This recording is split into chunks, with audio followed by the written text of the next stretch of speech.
gonna have strippers. We're gonna have ice cream and cake on stage. I've said it before. I think KSI beats Jake Paul. I think he could be good. Manchester United show. have gone for it. haven't they? Bottled it. Imagine Errol Spence getting up to 160 to take on Canelo. Main event time, proudly sponsored by William Hill. We're back. Happy to be back as well at DAZN. I say happy to be back. We were in Miami a couple of days ago, where the weather conditions were slightly different from London. Nice, wasn't it? Wonderful. Look at the tan. Look at the tan. That was a glorious trip. Before we talk about the fight and everything, look, Canelo getting the win over John Ryder, we're going to break it down, trust me. That ring. Yeah, it was a Did joke. you guys see the size of the ring? 18 foot by 18 foot. And I'm led to believe, my sources tell me it was even smaller than that. My whole life has been boxing, boxing, boxing. I've never ever watched the show and said, wow, that ring's tiny. Yeah. But we did. Everybody was saying how small the ring was. Yeah, and yeah. for me, it probably creep nearer to the 16 To the foot because 16. it was ridiculous. It was actually comical. It was ridiculous. Like, you know, like something that you put up in your back garden for the kids to have a little spa. It was that one. And even that would have been too small. Yeah, like, it was crazy, and it was definitely, I think, Team Canelo won in that ring. Of course they did. That ring entrance by Canelo. I mean, I've seen ring. Look, you're over two sides of the fence here. You either like Mike Tyson entrances, which you just get to the ring, let's have a fight, forget all the nonsense, or you like it big and pyrotechnics. And that entrance by Canelo, the greatest big entrance I've ever seen.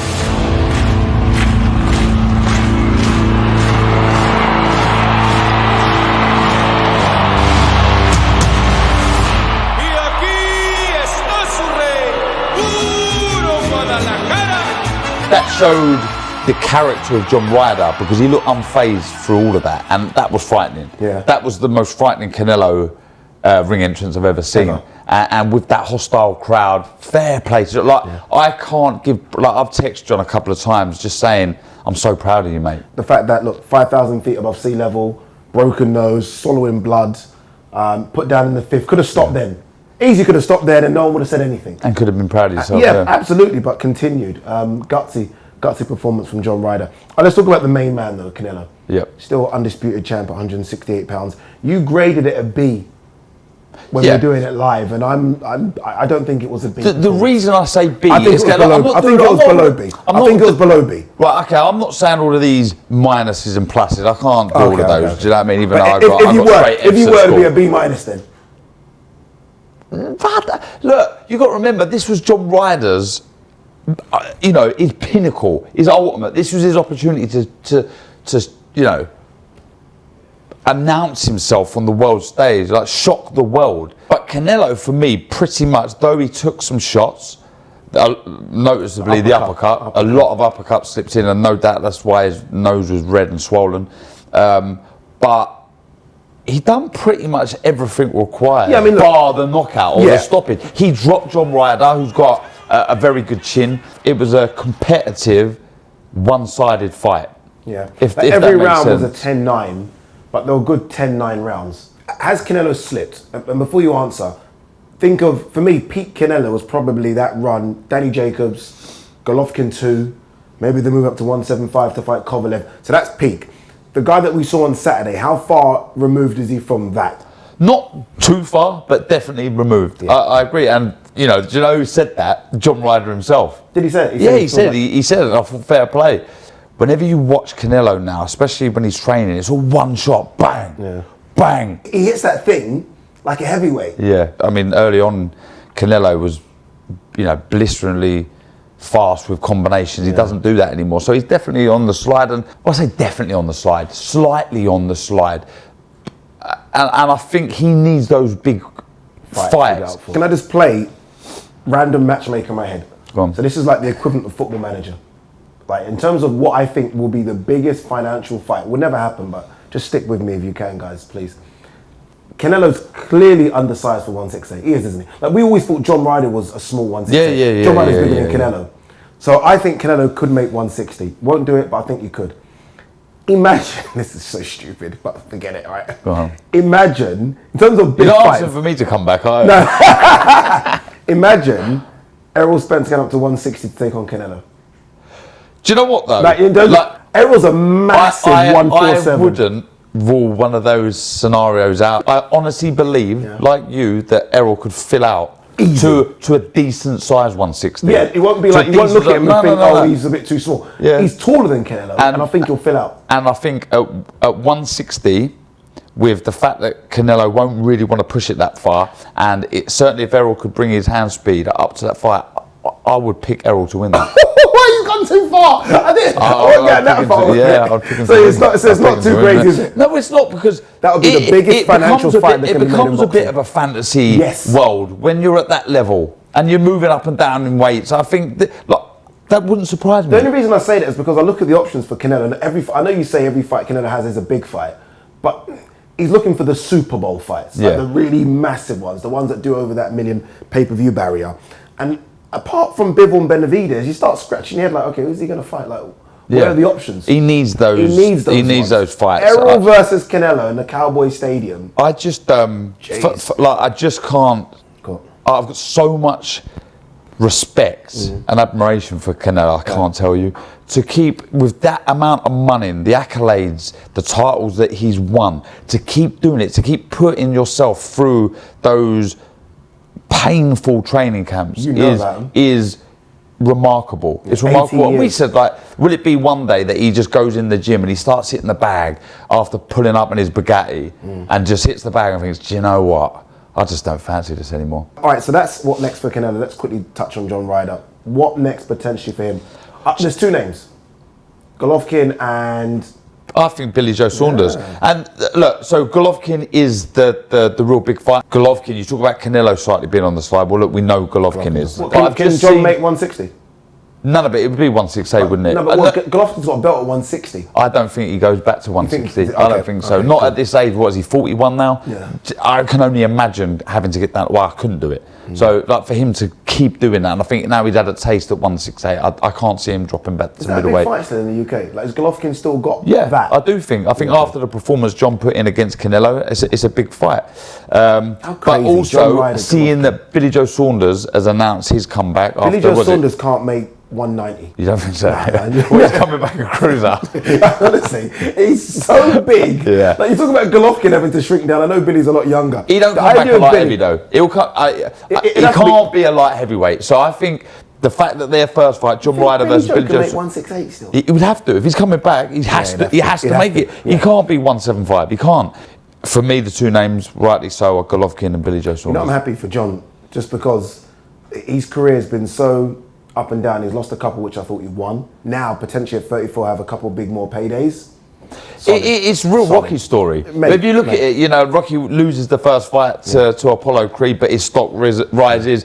He's then called out again by Apollo Creed. It's like it's that scenario. He's just. By the way, he just recently watched Creed. That's why he's it's in his head. Yeah, I'm all about the franchise right now. But yeah, he's elevated his reputation so late now, and he deserves it. I mean, he's got some big fights still left in him as well. Yeah. Very quickly on the undercard, we'll fly through this very quickly. Stevie Spark, Valenzuela. Stevie Spark won that fight. He did. It was a hometown decision. Bar the knockdown, it was never comfortable. It was very competitive. We knew it was going to be fight of the night. It was brilliant. But Spark landed the bigger shots. He finished the stronger. He almost had Valenzuela out at the end there. It was a hometown decision. It was. We didn't actually know.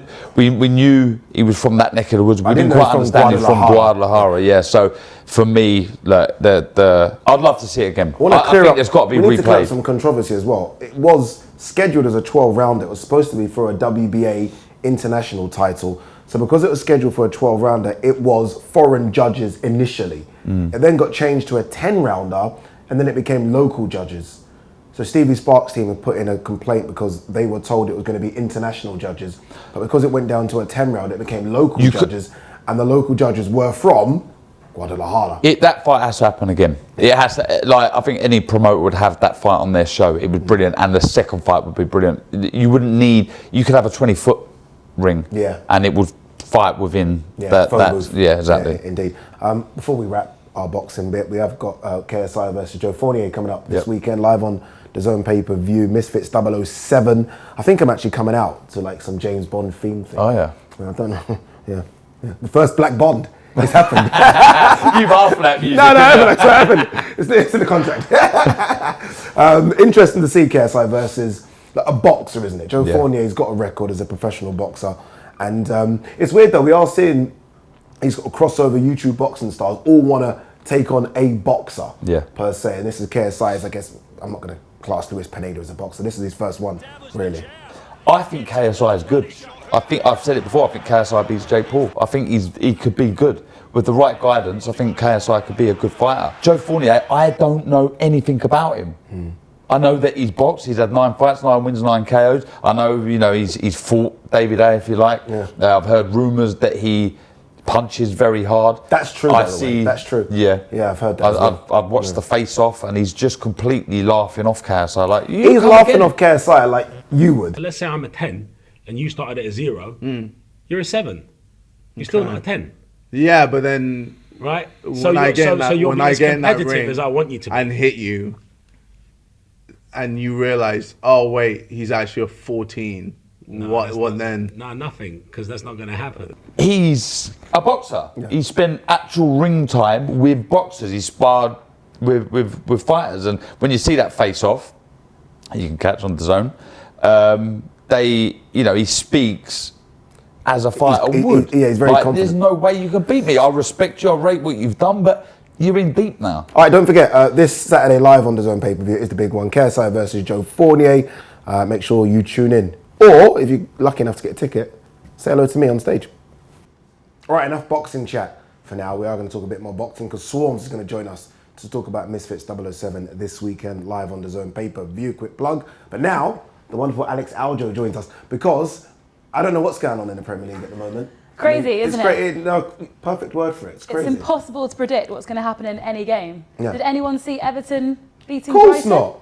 That was your coupon buster. They were brilliant against Manchester United and then go and lose to Everton. Yeah, I've got a big friend, Tony Bellew, name drop. Quickly pick that Let's name up. And he said it was coming. He said he's been watching Everton for the last 4 or 5 games, and he said that was coming. I was like, they were you're due a lying. performance like that. You're lying. Well, no one expected that. Huge 3 points for them as well. Yeah. The battle at the bottom. Man City beating Leeds 2-1. Sam Allardyce. Already though, making Leeds a bit more compact, I think. Yeah, I think so. He said there's reasons to feel hopeful after that performance against Manchester City. They won the second half. They stopped Erling Haaland from scoring. The away support was incredible. How that's a thing now. Yeah, that's a thing. That's a win. That's 3 points in itself, isn't it? I know it's that's not what you said in your 3 points, post-fight press conference. So we stopped Erling Haaland from doing something. Yeah, then tick, massive tick. But I think they've got obviously really tough games coming up now. Newcastle, West Ham, and Tottenham. Massive. But I think he believes he can keep them up. Yeah, like Man City would have been the free hit, the free swing. You're not expecting to get anything from that. It's the other 3 games. So Man City top of the table. Arsenal going to Newcastle and winning 2-0. I mean, Odegaard.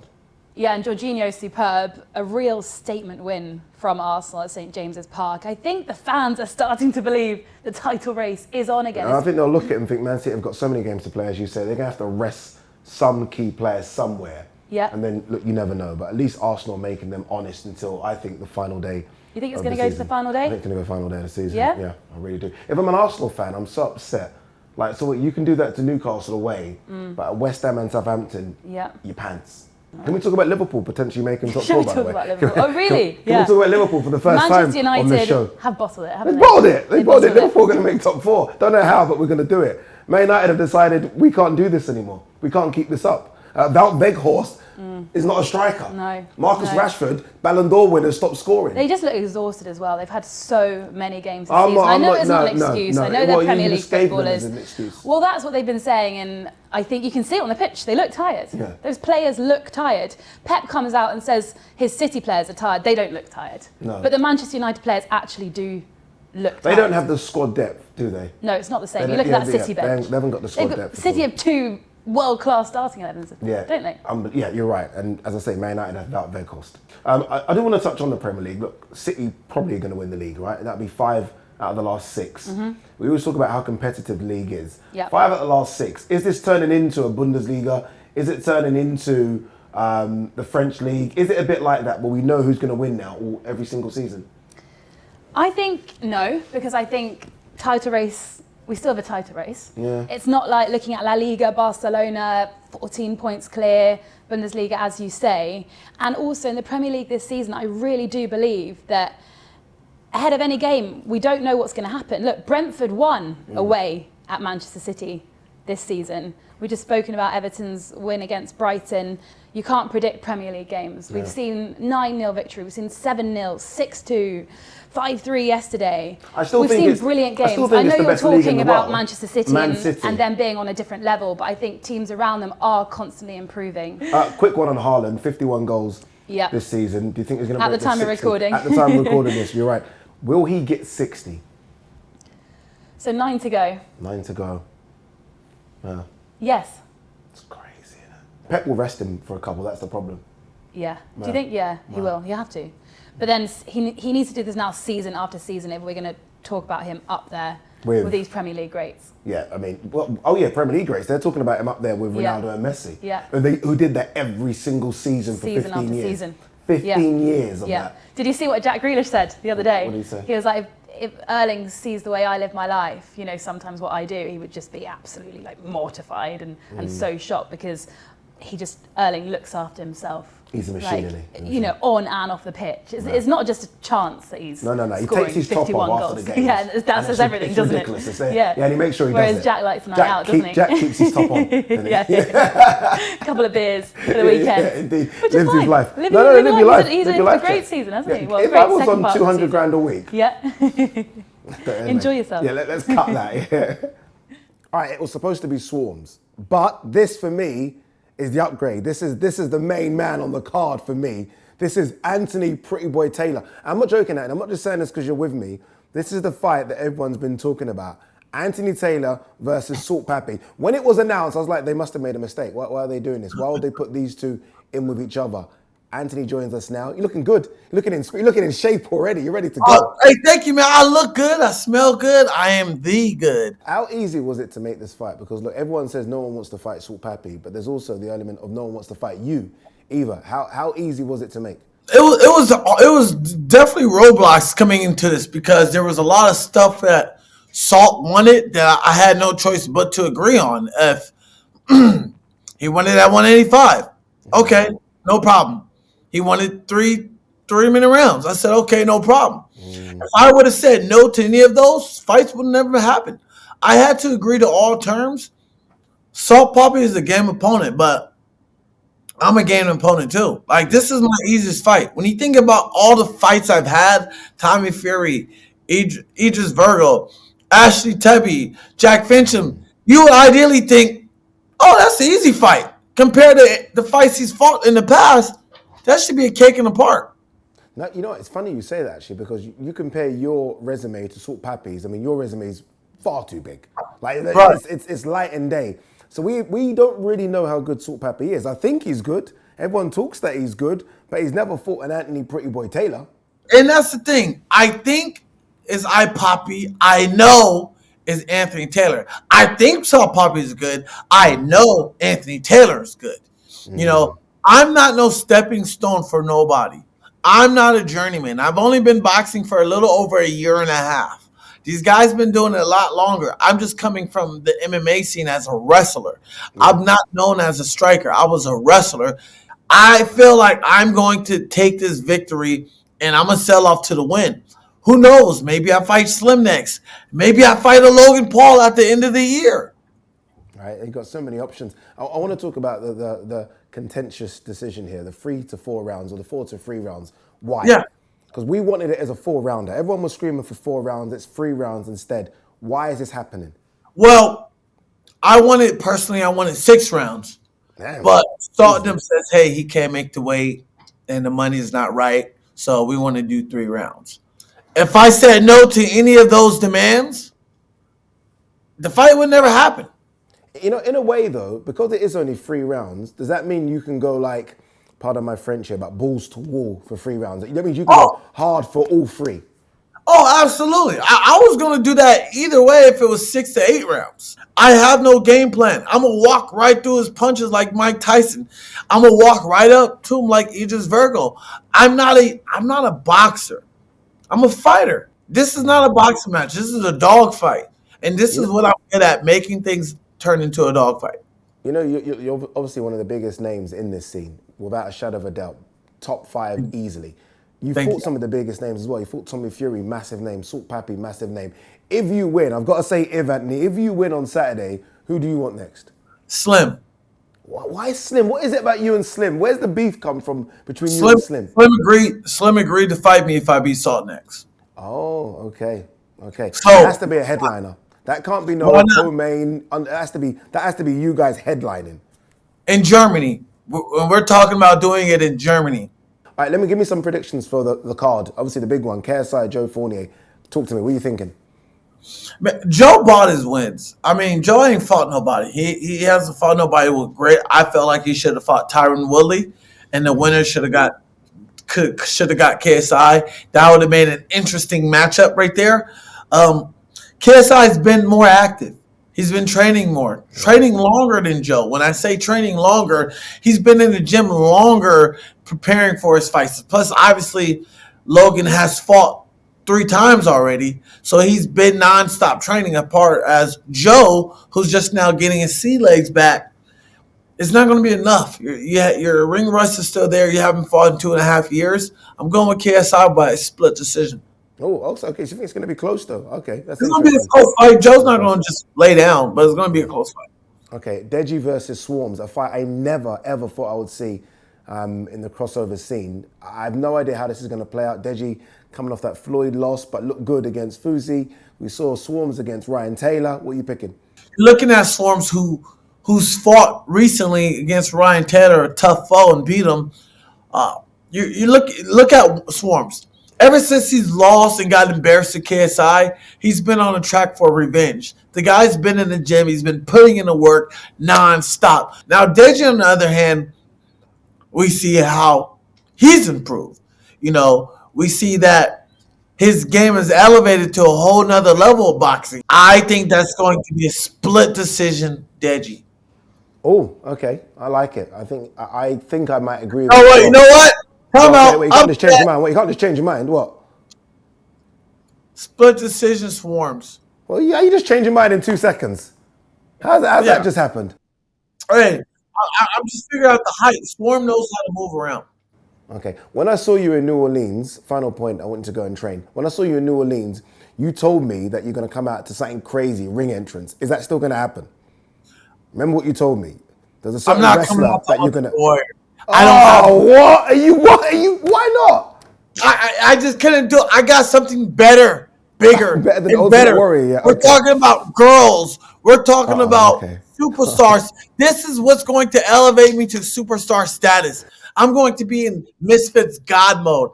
After this fight in this ring entrance, I'm going to be on Mount Rushmore. You're going to be talking about Jake Paul, KSI, Logan Paul. Then you're going to talk about Deji. Then you're going to have Anthony Pretty Boy Taylor, Rush Mountmore. I'm that guy. I'm going to be that guy after this ring entrance. You're going to be like, Slim, who in this ring entrance? I'm telling you, bro, we're going to have strippers. We're going to have ice cream and cake on stage just for you to come up and hang out with us. I might do that. I might announce you and then walk to the ring with you. Good luck, boy. Good luck. Pretty Boy Taylor versus Salt Pappy. Fight of the night easily this Saturday, live on DAZN pay-per-view. Anthony, appreciate you coming on, man. I appreciate you and all you fine ladies out there watching on DAZN. Make sure y'all hit me up on my Instagram. And let's go. No surprise. Take care, bro. Lee Phelps joins us now from William Hill to go through all the latest odds. We've been talking so much in the last couple of weeks about KSI versus Joe Fournier. It happens this week, live on DAZN pay-per-view. Talk to me about that one. Who are the odds makers favouring in that fight? KSI 2-7 favourite here, Ade. I mean, very short price. Joe Fournier is 3-1. The draw is 8-1. Interesting fight, isn't it? Because Fournier's got a record here. And you look before he fought David Haye when he lost, and that's no big surprise.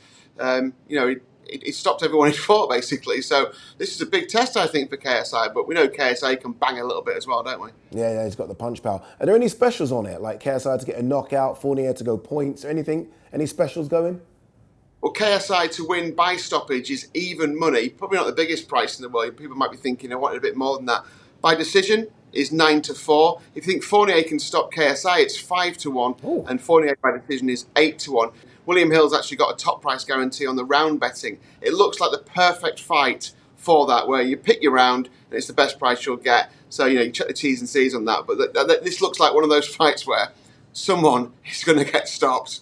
Yeah, I think someone's going to hit the canvas. I think that's going to happen in a couple of the undercard fights as well. Everyone is talking about Anthony Taylor versus Salt Papi, just because Salt Papi's got this following now. It's almost like a cult following that he's got. What are the odds in that one? Salt Papi maybe just favourite?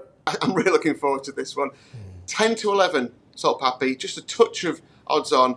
Even money, Anthony Taylor, the draw. Ooh. It's really interesting because obviously the traders here at William Hill are having to price these fights up when, normally you've got these extensive records to go on, you've got a lot of kind of, you know what they've been doing in camp, etc., etc. And this is a really interesting one where they're having to look at these fighters and look at the records. They've got these fledgling records, really, haven't they? And make a decision on them. It's interesting. I can't wait for this one. I'm not going to pick a winner either yet.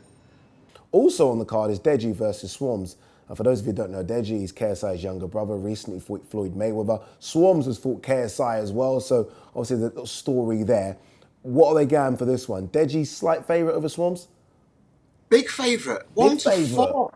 I was really surprised at this, like the price of him. I mean, you look at the record, 4 losses. Admittedly, one of those was to one of the greatest boxers of all time in the Floyd Mayweather Jr. exhibition. Been stopped 3 times as well. You look at Swarms. Only 2 fights so far that we've got a record about. So yeah, very short price, and there might be some value in going with Swarms on this one. I wouldn't put anyone off. I think he's a big price of Swarms. Yeah, remember that Misfits card live this Saturday on DAZN pay-per-view. All right, let's switch our attention to football. I mean, Erling Haaland, as of recording this right now, he's got 51 goals in all competitions this season. Will he break Dixie Dean's record of 63 goals in one season? It's going to be tough. But if anyone can do it, Haaland can do it. What are the odds? He's got 8 games left if they get to the Champions League final, FA Cup final as well, of course, and the Premier League games. 8 to 1 for him to get that. That would mean he needs 13 more goals in 8 games. Doesn't sound like it's that difficult for someone like Haaland. Look, he gets a hat-trick somewhere, and it's on, isn't it? Yeah, it's on. Yeah. If he gets I always say this, if he takes out the hair and lets it flow as he does, then it's definitely on. I think 8 to 1 is good odds as well. Lee, as always, my man, appreciate you coming on. Thank you very much. Lee Feltz from William Hill. Remember, begambleaware.org. All right, time to answer some of your questions that you've sent in. Darren Barker sticking with us for this one. All right, where do you put John Ryder now after going the distance against Canelo? Right up there. Now he's gone 12 rounds with Canelo, took some big shots, got hurt, but was still there. There will be other guys out there now on the fringes who will say to themselves, I want to better what Canelo done. Okay, so unbeaten guys, 15-0 guys, big, yeah. Yeah, they're going to look at Canelo's win over John Ryder and think, I can better that. I'll be able to stop John. I'd like to be able to stop John to then make my case to get the fight with Canelo or whoever. So, like I say, John's got a target on his back now, but then that's how people will view him. Fighters will John view won't him. mind it. But John, he won't mind it because there's big fights out there, but he will look at that and think, do you know what? If these titles get liquidized or whatever you want to call it, scattered, vacated, I've got a very, very strong chance of becoming a world champion. Mate, 100%. I would put it in. I would say if he vacates the titles at some point for whatever reason, I'd give John a very good chance of being a world champion. I think he deserves to be a world champion. He won the WBA, interim title. Yeah. He deserves to be a world champion for what he's done there, for persevering. All right, bloody hell, Team John Ryder. Where's your John Ryder boxes? I think John has a very good chance of becoming a world champion if those titles get vacated at some point. They might just well do that. Almost leads on to the next one as well. Where does Canelo, so who does Canelo lose to? Bivol again at 175, 100%. 100%, isn't it? Like that, I'm a big fan of Canelo, I really am, and it's been hard this week because I really do. He's one of my favourite fighters, Canelo, but John Ryder, as you've heard all week, is my boy, he's my friend. I've sparred hundreds of rounds with him. But Canelo does not beat Bivol at 175. It's not possible. All right, who do you think would go the furthest in the pro game from the Misfits influencer scene? Simple, Salt Papi. Yeah, I would say that. The 2 names, like I said, if KSI works with the correct person, I do believe he could, I do. I think there's a lot there, natural talent. I think he's got a natural aggression that you can't teach. And when you've got as much money as KSI has, it's hard to sort of manufacture that or find it. But he naturally got it. He wants to get stuck in. And I think you need that bit of spite and nastiness. And I think, like I say, with the right guidance, he could go on. And I don't know how far he'd go, but I think he could compile a decent record. And Salt Papi, I think he can fight. You know what I like about him? it's his look, isn't it?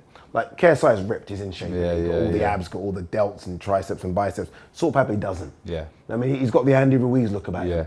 And he's very quiet. So when he does fight, you're like, Yeah, so the man next door. Yeah, it's the man next door. You're like, what are you doing? Next door, the man next door. He's just, Joe Bloggs, you wouldn't sort of, I mean, if he was to start on you in a pub. You think you could have it? Yeah. You'd comfortably he's say, a beast. I mean, he can fight. I'll say he's a beast. I mean, it's better. but he can proper fight. Yeah, he can fight. He's a fight. All right, that's it. Darius, as always, appreciate you coming in. Thank you very much. Thank you to all my guests as well. And don't forget though, this weekend, remember live on the DAZN pay-per-view is the big one, KSI versus Joe Fournier. I will be there. Are you coming? I'm coming. You coming? Yeah, you coming? I'm gonna be there. Yeah. Come upstage. I'm gonna start calling everyone out. Really? Calling out Jake Paul, KSI. I'm gonna call him out. Nate Diaz? Would you call out Nate Diaz? No. No. It won't be a crossover fight. You could. I'm literally, it's the end of my life. You could do it. All right, we'll see you next week.